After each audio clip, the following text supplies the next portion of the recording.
Shalom everybody. Chag Sameach. Chag Sameach. Chag Chanukah Sameach. So what I'd like to do is just share with you, I don't have all the kinds of pasukim to bring in, Rashis and Flores and all that good stuff. I imagine you've heard a few already too. But I'd like to just share with you, and not for a long time, because I know no one likes a really long Devar Torah. So, actually, I have a joke I heard once that was, I know no one likes a long Devar Torah, I just have no luck giving them.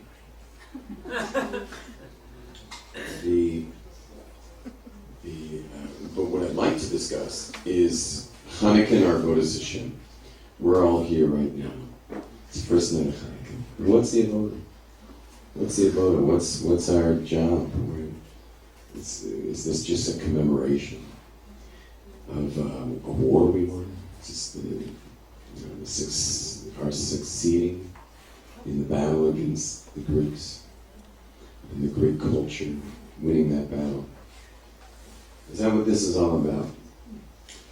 And I would assume that it is definitely a victory holiday. This is definitely a victory holiday. We did win a tremendous victory, and we were in deep, deep trouble with the Greeks and the chances of I mean, on the other hand, how bad could it be? We're an eternal nation. I mean, God would have saved us no matter what, I think so. But how He saved us, and when He saved us, and that He saved us, and the miracle of the oil, has led us to this great holiday. But I'd like to posit that we're actually losing badly at this point to the Greeks. And then I think through understanding how badly we're losing, then we'll get a sense of what our actual war is, what this battle is, and how we can celebrate the battle and be to fight the battle as is appropriate right now in 2000, whatever year this is, 15. Again, we're not a commemorative tradition. Whenever it says Zecher, it's from the word Zachar. Zecher is the same letters of Zachar. And Zachar means masculine. And masculine, all Kabbalah means to draw down, is to cause a flow of something. So every holiday that's a Zecher is always really a flow. And our job is to get aligned with that flow and draw down whatever it is. So, for example, Zecher B'Yetzias Mitzrayim of Pesach is to get the flow of Zman Cherotim. When we go into Shavuos, it's to be, and that's Zman Matan Toratenu, and that's the time to get in the flow of Torah coming back. When we get to Sukkot, it's Zman Simchasenu. Yom Kippur's forgiveness. Each day has a flow. What is the flow of Chanukah? What's our Avodah here? What are we supposed to be drawing into our lives tonight and for the next 8 nights? And what is our battle? What's our Chanukah battle? What's the battle for us? So first of all, just to paint the grim picture of how badly we're losing, the Greeks were not just a nation, the Greeks were a culture. And they were trying to spread that culture throughout the world. They certainly were good at it. And we see just how good they were at it, because even though they're long gone, Greek culture has lived on. When the Greeks already disappeared, there was still, after that was the Romans and then ancient Europe, and it's moved its way all the way to the United States of America. I'm being a good boy. I always say the United States of Asa. And I'm allowed to be a not good boy here.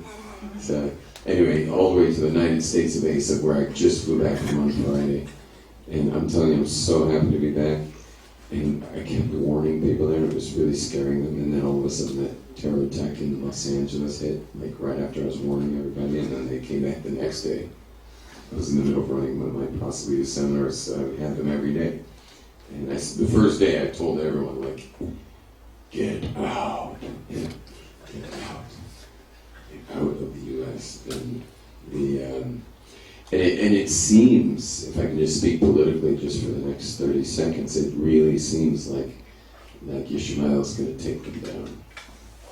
Like they're going to take them down. I just took a picture of the cover of the New York Times when I got in my flight. They give out newspapers. I get the New York Times showing the news of what happened in California. Oh my gosh. I just couldn't believe it. It was already known that there were terrorists, so it said they had to use the word terror because it had been known, but they couldn't use the word terrorist, so they said it was a day of terror. People were terrified. That was the headline. And then when you go on the next line, the line under the picture of, whatever the picture was in California there, the next line was the major headline for the story. What was the story? The story was how statistically often it happens that someone shoots people. Meaning like that someone does a shoot up. And this happens every day somewhere on the planet. They're going to be their story. They missed it. Right over the top. And so 30 seconds almost over, about 25. Because I don't want to go on this, but I just want to say that my sense is that Yishmael is going to take Rome down. That Yishmael is going to take Rome down, and we're just going to watch. We're just going to watch, but it's not going to be pretty. And in the hotel where I led a Shabbaton, there was an actual anti-terror cop, an American anti-terror cop. Trained by whom? Who do you think? Yeah, that's right. Trained by Israel. 2 different major stints, months long in Israel. Missed his wife and kids to learn his duty. And he just said, he admitted, we have no idea what we're doing. And even this hotel has no perimeter. It's only the hotel that I'm watching. There's no perimeter security, nor is there any perimeter security. You notice in Israel, there's always a perimeter security way before the actual place you're gathering, and no perimeter. And he said that in the next 4 years, you're just not going to believe what's going to happen. While waiting, God should protect us as a Gentile police officer in Connecticut. He says, you just have no idea what's going to happen over the next 4 years. And he says that's going to be 4 years of complete denial, and then it's going to get only more intense for 10, he said. Whoa. God should protect our brothers and sisters out there. They should wake up and come home. I found, though, across the boards, whether they were from the most secular, with Zionist feelings, all the way to the most observant, that not a single person was comfortable with the subject of it. And when everyone looked at me like, what do you want us to do? And I finally said to them, I'll tell you this much. No plan is totally responsible. I don't care if you make a 10-year plan. I don't care if you get to the 10 years and you make a new 10-year plan. But no plan? That's just denying the Torah. And the Torah says he's bringing us back. And we're back in, at least half our biblical land, besides obviously Lebanon and parts of Syria. And we've got the majority of Jews now, at least if you go by the strictest halachic definition. You got the majority of Jews in here since last year, since not Shemitah the year before, right at the cusp of Shemitah, which means we just had our first Doraita Shemitah, Lefi Rambam, and we are in 2,500 years since First Temple. Second Temple didn't have a majority. Since in 2,500 years we had our first Doraita Shemitah. And we're in very, very special times, but you couldn't even broach the topic. With people across the spectrum, you couldn't broach the topic, it's scary. And looking at you all, it's really special to see people who just somehow have the instincts, the intuition, what I would just call common sense, but just the common sense to go with what God said. Let's go with what God said. God said he's going to take us out. And it's what it says. And I'm not talking about later Nevi'im. I'm talking about Sefer Devarim. And it's over and over again. He's taking us home. He's going to bring us back. So here we are, on the eagle's wings. Rashi describes these eagle's wings as the eagle holds its young because it's the king of the skies, so it holds its young from above on its wings. Well, guess what? Eagles actually hold their young like all other birds. They hold it in their talons. hold their birds in their talons. How can eagle's wings, if he's going to bring us home on eagle's wings, it's pretty strange that we would think anything but airplanes. And when you're on that airplane, I sat on the wing this trip. I kept trying to see the view, and all I could see was I'm on the wing. You're literally on the wing. And what was God, I mean, are we supposed to take something like that literally, and he's going to bring us back on the eagle's wings? It's so clear. That's the eagle's wings. When God had to say, you're going to come back on Elul. And, no, it said, okay, it's the eagle's wings. It'll be above the wings. I mean, if Yavon, who was Yafet's son or grandson, I think Yavon was his grandson. The Greeks were the grandson. If Yavon was upstairs, and the grandchildren of Shem, his brother, and they were having a little meeting about who's had a bigger impact on the world. How are we doing in 2015?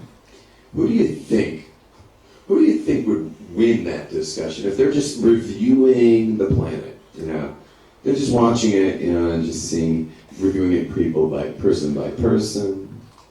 They're checking out, they have great scanners, so they're like scanning the real estate of your brain to see if it's like more Greek or more Jewish, and they're checking out everybody across the planet. How's Yavon doing right now? How's Yavon doing? Right. I mean, they're just doing unbelievably. Okay, Ishmael may take them down, but until they do, they seem to be doing quite well. And, the blessing that Yafet got, even though we know the root of Yafet has to do with Yofi, but it also means to expand. And they are expanders. Shemites, us guys, and Ishmaelites and Indians, all the B'nai Keturah and all those people, they're not expansive people. We keep to ourselves. We're simple folk. People of the book keep to ourselves. Whoa, you go to Yafet, to Westerners, and they are expansive people. In fact, every one of us, I bet, unless you have one of these kosher phones, which makes us automatically not friends, it was a Facebook joke.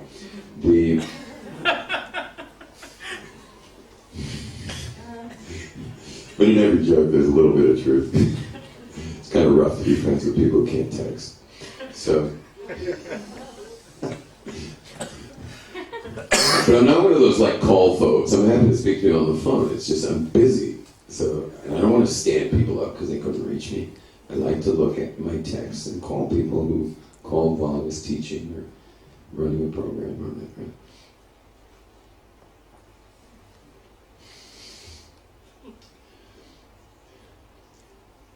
I don't remember what I was saying. Oh, yeah. Western culture. Yeah, so the Greeks are doing great. And the truth is, I wonder about myself. Like if Yavon and Avram were going to go through me, I'm not sure who would really win. First of all, I was dipped in Western culture in California. Literally dipped in it, double dipped in Los Angeles, and double dipped in Western culture. And so that kind of furniture in my mind, putting on the Tzion headspace, the headspace of Am Yisrael, the Torah Yehudit, to put that's an app I use.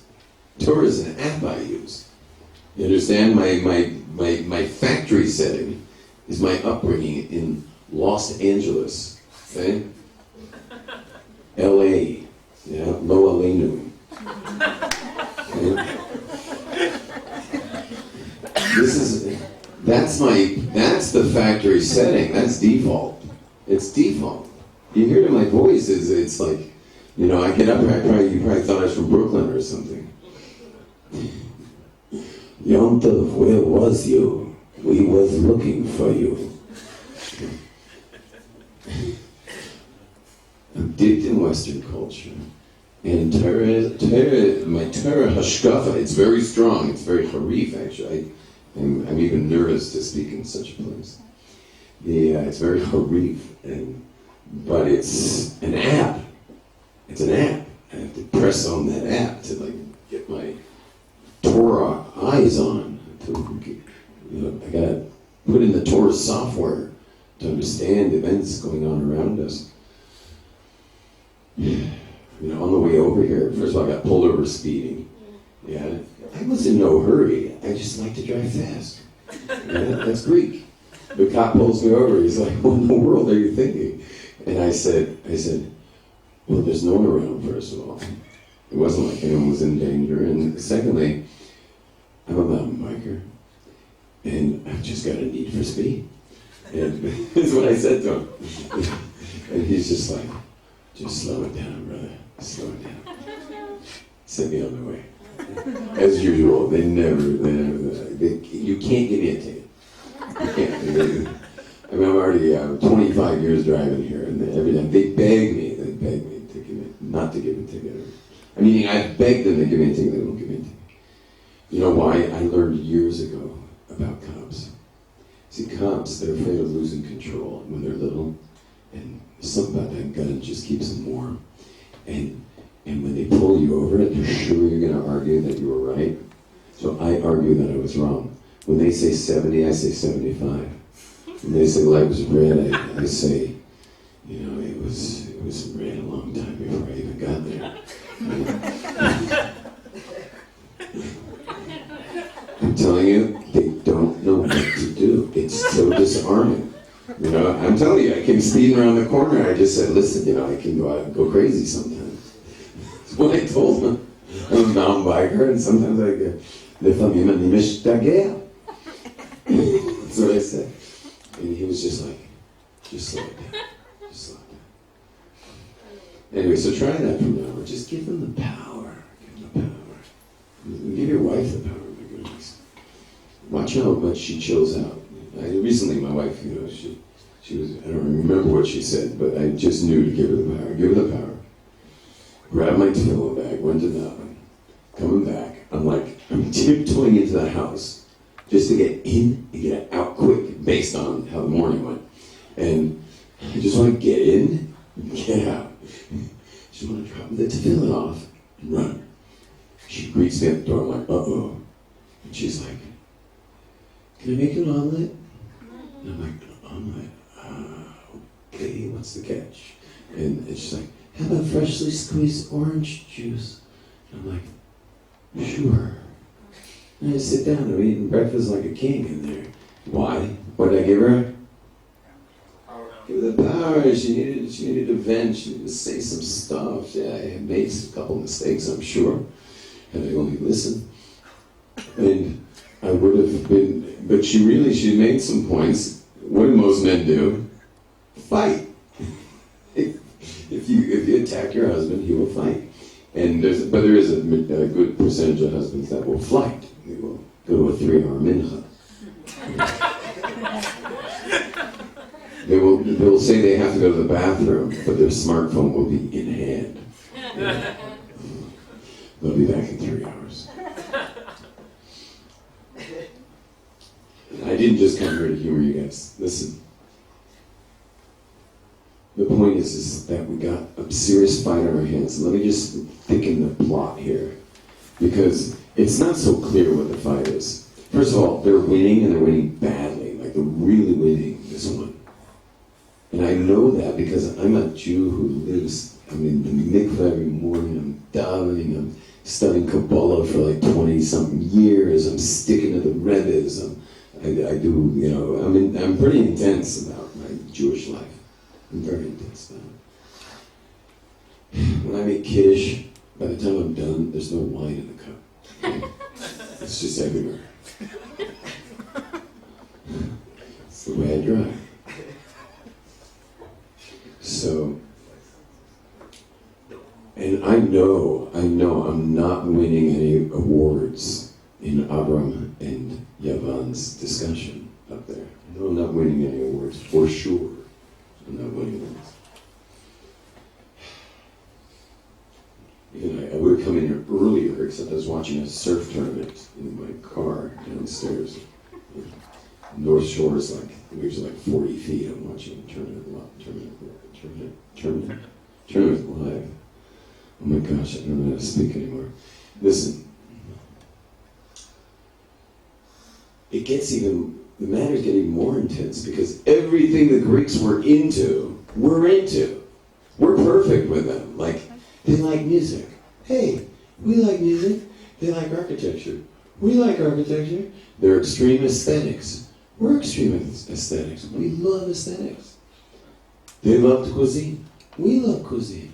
They venerated health. We consider the body the temple. With our body as a temple. It's a house in our soul. You got to take care of it. We get along with them too well, you could say.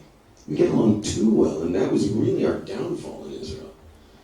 Is that when they took us over, Greeks generally honored the cultures they took over. They more or less wanted to just farm your resources back to Greece. They more or less left you alone. And they would have left us alone too, in general. But we just get along too well. We're too like them in a way. Because we get it. We get that there's something called beauty in this world. We get a good wine. We get a good Shabbos meal. We love this world. We're not monks in India. You know, imagine when they took over the Indians were just like, what is wrong with these monkeys? But when they took us over, you know, we were also into it. You know, we like beauty. We love beauty because it's Hashem's world. Rambam says, like, part of the Ahavas Hashem is to look at the beauty, the Yofi Yafet, right? Look at the beauty, and feel the Roimelus Hashem when you look at it. We just get along too well with the Greeks, and you see how much they can lay inroads into our hearts and minds and wallets. Oh my gosh! I mean, just Amazon. I was on Amazon today. Two items I was interested in. And then add all my teenagers on an iPad. Oh my gosh, it's like an Amazon war. Amazon war. Every time I go to the U.S., I took a photo of this. I can show it on my phone. When I arrived at my Shabbaton in Las Vegas, the couple, you know, who were housing me, Anderson, rabbi, what do you call the young whippersnapper rabbis who come to synagogues to work? The assistant rabbi? The assistant rabbi. The assistant rabbi and his wife were just kind of smirking when I walked in the door. I thought it was something funny. I didn't know what it was. I get into the room. You couldn't get to the bed from the UPS packages that my teenagers had sent in there. It was just unbelievable. And I travel with nothing. I'm a surfer from California. All I need is basically what I'm wearing. And I've been wearing it for like months now. And I mean, I changed my undergarments, but that's about it. We don't have to discuss that in any detail. Now, not only I pack a whole bag, I packed a whole duffel that I brought. I'm overweight on both bags. It's $10 a pound. Yeah. And I get to the thing, and I'm just like, God, this is your chance. Please save me. Put him on the scale. And the lady's like, you're a rabbi? And I'm like, yeah, this is going well. She's like, my godfather's a rabbi. Anyway, I almost missed my point. A half hour later, she's in tears. And she's just crying over her rabbi who passed away. Her godfather, she lost her godfather. And this sweet lady from Georgia, whatever. Anyway, she took both of my overweight bags. By the time the discussion was over, they were already on the belt. And she was just like, don't worry about the bags.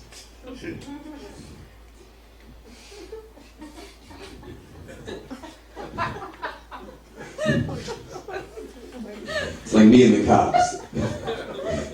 Me and the cops. It's very hard to...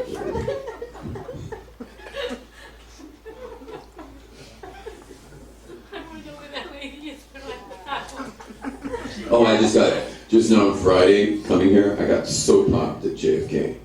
I was 42 pounds overweight. That's $420 overweight. And they were not, like, this guy wasn't crying about his godfather. By a long shot. Oh my gosh. But he was helpful. He sent me to the first floor. He said, if I bought a suitcase, it would just be $100 plus the suitcase. I made it by 30 seconds before they shut the flight for more bed. Just a little stressful.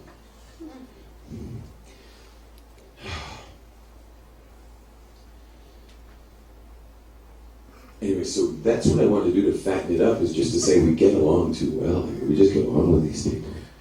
And so then what is our battle? What's our battle? What's the battle? So I want to share with you what the battle is. And I'll end with this, but it's not going to be like concluding remarks. Everything I said till now was the introduction. Just kidding. Kind of. Okay. So, first of all, I want to teach you a little bit of Kabbalah. You know Kabbalah. Okay, no one's going to levitate here. But the top of the line in the Hebrew alphabet, the top of the line, meaning above the letter, that's called Shemayim, or that's the spiritual. And the baseline is called that's the material, that's the physical world. So any letter that's touching strong into the physical, you know, like a mem is going to be very grounded. You know, that's a mikvah. The shape these even is like a mikvah. Mem is a very grounded letter. A yud is the opposite. A yud is a very floating letter. So, you know, just it doesn't even touch the earth. And the yud is called chachma because it's just ideas. Like, for example, tonight you had to make plans and you were thinking, what should I do tonight? Should I go to this event? Should I go again? It's all yud, that's all yud stuff. But when you came in here and you walked through the doors, you were just like, you were in Vav land. Vav is just a yud that's been implemented. It's an implemented yud. You hear that my mind works very associatively. I have a very strong right brain. It just does its thing. My left brain is like, I left it in Ben Gurion or something. I don't have a left brain, which costs me a lot of money because I always have an assistant who's my Vav. I pay a guy full time to be my Vav. Every idea gets implemented by him or nixed by him, and he's my guy. And oh my gosh, I forgot to tell him something. It's hard for him to be my guy if I don't tell him things, but someone just remind me, please, after this lecture, that I just have to tell him my new idea for my new flyer. It's such a cool idea. It's going to be amazing. I'll just tell you quick, it's a skydiver shooting out of an airplane, and the next skydiver is about to jump, and you identify with him, obviously. And it says, courage is for a moment, regret is for a lifetime. The Possibility Seminar. Cool, right? Is that cool? I came up with that during Shema yesterday.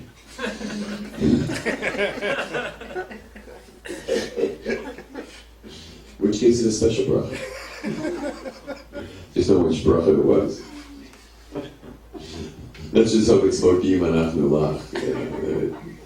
People actually come because of it. So, just send you a reminder. Thank you. Oh, you did. Thank you very much. Anyway, the yud is pure idea. The vav is the implementation of that idea. Let's look at the word yavan, at the word of Greeks. You got the yud. How were the Greeks at ideas? Were the Greeks good at ideas? Oh my gosh. There's really, I don't think, ever been a civilization that's so powerful to shape the minds of humanity. To the point where we're all really, I mean, again, I hope we're in Hashkafat Yisrael, but we're all from, if you're understanding my English, you definitely have been deeply touched by the Hashkafat Yavan. Because that is the original furniture of the Western mind. And it has not gone far from there. It's developed, it's evolved, but it's it. Ideas of all kinds, ideas that made no sense. I studied philosophy at university, ideas that just were proven wrong even, but they were beautiful of form. The democracy. You see, even universities, which are supposed to be about the universe and all the details of the universe, you see they very much relate to the Greeks. It says all kinds of Greek stuff on those exams. Those multiple guess exam forms had some Greek on it. And is it multiple choice or multiple guess? I guess in my school it was multiple guess. And And the beauty was, if you were Jewish, you could get a C on any multiple guess exam. Just amazing. Okay, that wasn't funny.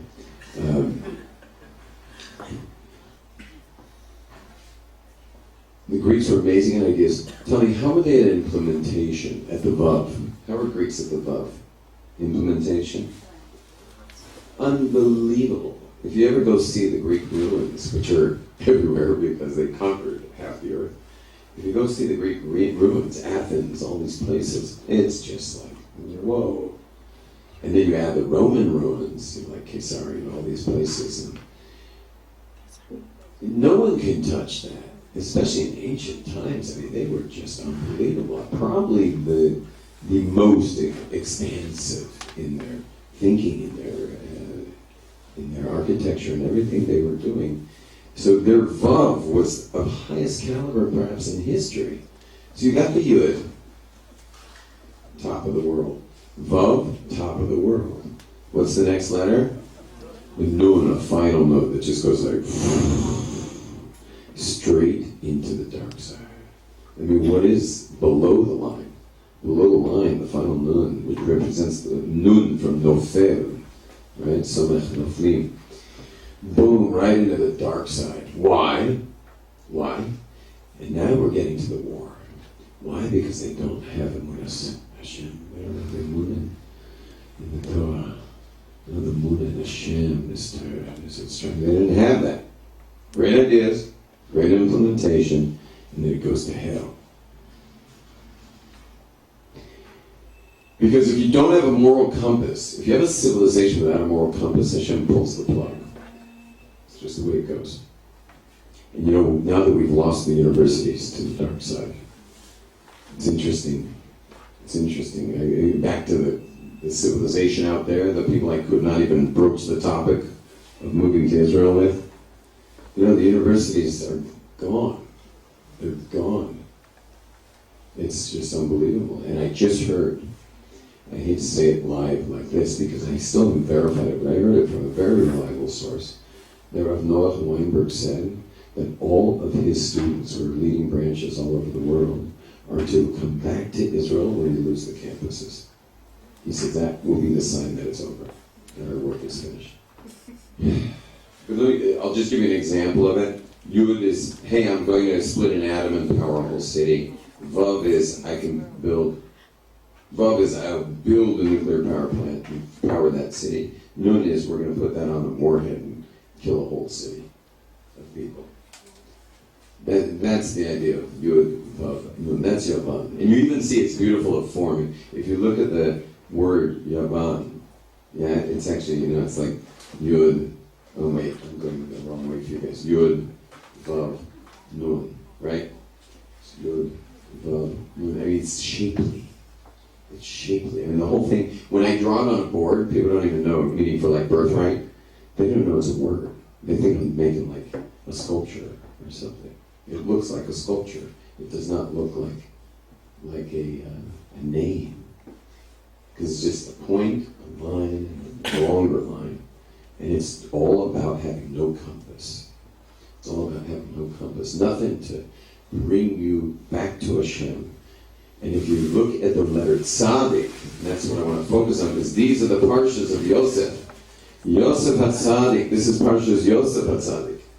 Last week, in Vayeshev, this week in the case, next week, week after, Vayigash. These are the parshas of Yosef HaTzadik. Look at the Tzadik, it's amazing. Totally on the baseline, right? Tzadik's totally on the baseline, completely like the Mem. Grounded in the world, not in the Himalayas, you know, offering flowers to some god. It's got total baseline, comes up. And guess what letter that is? When a Sofer writes a tzaddik, what letter is that? It's a Nun. But the Nun pulled his feet up from the dark side. It's just like the final Nun, and it's the same length, by the way. It's got to be the same length. So it's like pulled, it's a final Nun, but it's pulled its feet up to the baseline. Keep it kosher. Yeah? Keep it kosher. The tzaddik's keeping it kosher. He brings his feet up. But what's coming off the left side up there? What's coming off that tzaddik up there? Oops, I'm going the wrong way with you guys again, aren't I? It's this way, isn't it? Yeah? And what's going up that way over here? It's the Yud. It's the Yud. It's back to the Chochmah. But it's not just any Yud. Because really, every letter starts with a Yud. The Yud of the tzaddik is the Yud. That's the Yud. What is that other Yud? That's the Yud Chochmah Keduma. That's the higher Yud. Because there's two levels of Chochmah. There's Chochmah Ilah, beyond the world, and then there's Chochmah Tata. It's the Chochmah of the world, in the world. There's all the secrets in Sukkah, why Sukkah can only be 20 amos. And stuff. It's the two Yuds. But tzaddik, he looks like this. The tzaddik's hands are in Shemayim. He realizes everything's happening up there. It's all coming down from up there. That's the tzaddik. And when you add the word Yavan, you add tzaddik to the word Yavan, you add the moral compass, you bring Hashem into the Greek. You bring Hashem into the know-how, you bring Hashem into the ideas, you bring Hashem into the implementation. When you bring Hashem into all that, it spells Tzion. Tzaddik, Yud, Vav, Nun is the word Tzion.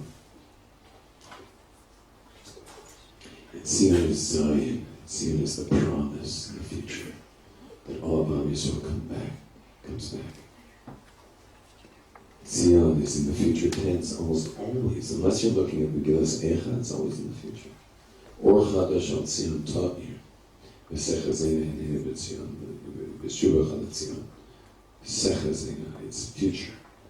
Yibloch Hashem Le'olam Elokei Tzion. Future. Tzion is the future, it's coming. But what is it? It's the industrialized world coming to Hashem. Yosef Tzaddik is an industrialist. He's Alan Greenspan.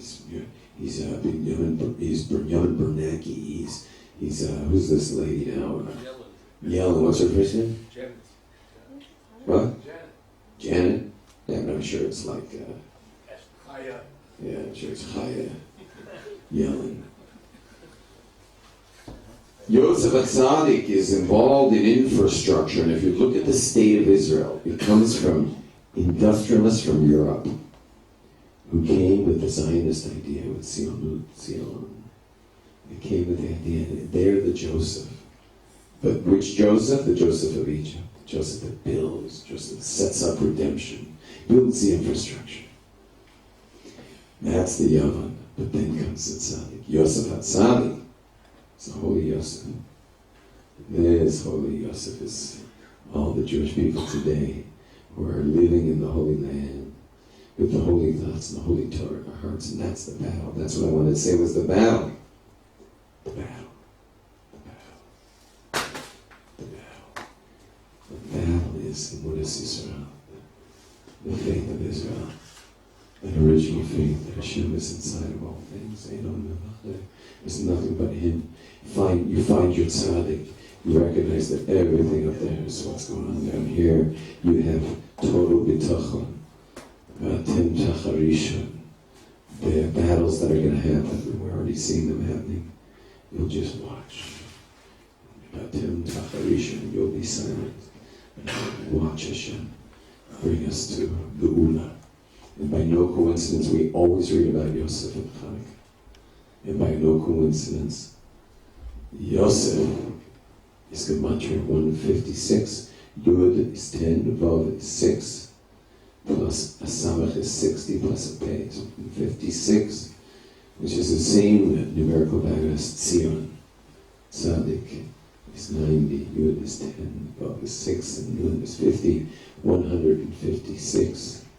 And that will be the ultimate fruition of Tzion, where Tzaddik and Yavan come together, where not that we will ever be Yavan, but we will use the know-how of Yavan to build our state, to build our people, to rebuild Am Yisrael. And then have the Tzaddik. The sleeper cell Yosef is the physical builder, but the activated cell Yosef is the Tzaddik, who recognizes it's all from Hashem. And that's our war today. Yes, we enjoy the stuff the Greeks enjoy. Yes, they have infiltrated our minds and hearts. but with the emunah in Hashem, with the sensitivities of God inside of all things, dancing across our taste buds when we enjoy a cuisine, a beer, a wine, feeling Hashem in our touch when we love our loved ones, seeing Hashem in a sunset, seeing Hashem in a flower, in this world, this beautiful world around us, hearing Him in our music. Exactly what they enjoyed without Hashem. We raise ourselves and raise up the mitzutzos of Hashem that are torn, hidden inside of all physicality. We raise them up. And this is the fruition of Zion, and it is only going to get stronger and stronger, and we are all going to see amazing days. And may we see them soon with the safety of every Jew on the planet, in a world of peace and love and harmony.